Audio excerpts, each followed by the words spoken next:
ایک طوطا طوطی کا گزر ایک ویرانے سے ہوا۔ ویرانی کو دیکھ کر طوطی نے طوطے سے کہا، کس قدر ویران گاؤں ہے۔ طوطے نے کہا، لگتا ہے یہاں کسی الو کا گزر ہوا ہے۔ جس وقت طوطا طوطی باتیں کر رہے تھے، عین اسی وقت ایک الو بھی وہاں سے گزر رہا تھا۔ اس نے طوطے کی بات سن کر وہاں رک کر ان سے مخاطب ہو کر بولا، تم لوگ اس گاؤں میں مسافر لگتے ہو، آج رات تم میرے مہمان بن جاؤ، میرے ساتھ کھانا کھاؤ۔ الو کی محبت بھرے دعوت سے طوطے کا جوڑا انکار نہ کر سکا اور انہوں نے الو کی دعوت قبول کر لی۔ کھانا کھا کر رات گزاری۔ صبح کو جب انہوں نے رخصت ہونے کی اجازت چاہی تو الو نے طوطی کا ہاتھ پکڑ لیا اور کہا، تم کہاں جا رہی ہو؟ طوطی پریشان ہو کر بولی، یہ کوئی پوچھنے کی بات ہے؟ میں اپنے شوہر کے ساتھ واپس جا رہی ہوں۔ الو یہ سن کر ہنسا اور کہا، یہ تم کیا کہہ رہی ہو؟ تم تو میری بیوی ہو۔ اس سے طوطا طوطی الو پر جھپٹ پڑے اور گرما گرمی شروع ہو گئی۔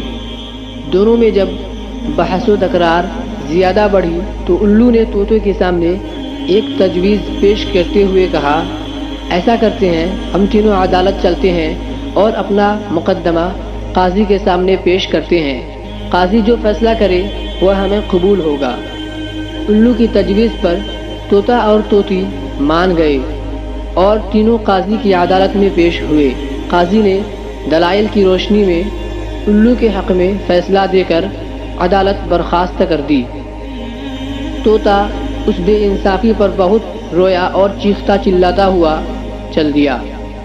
کچھ دیر بعد الو نے طوطے کو آواز دی، بھائی اکیلے کہاں جاتے ہو؟ اپنی بیوی کو تو ساتھ لیتے جاؤ۔ طوطے نے حیرانی سے الو کی طرف دیکھا اور بولا، اب کیوں میرے زخموں پر نمک چھڑکتے ہو؟ یہ اب میری بیوی کہاں ہے؟ عدالت نے تو اسے تمہاری بیوی قرار دے دیا ہے۔ الو نے طوطے کی بات سن کر نرمی سے بولا، نہیں دوست، طوطی میری نہیں بلکہ تمہاری ہی بیوی ہے۔ میں تمہیں صرف یہ بتانا چاہتا تھا کہ بستیاں الو کے گزرنے سے ویران نہیں ہوتی، بلکہ بستیاں تب ویران ہوتی ہے جب ان سے انصاف اٹھ جاتا ہے۔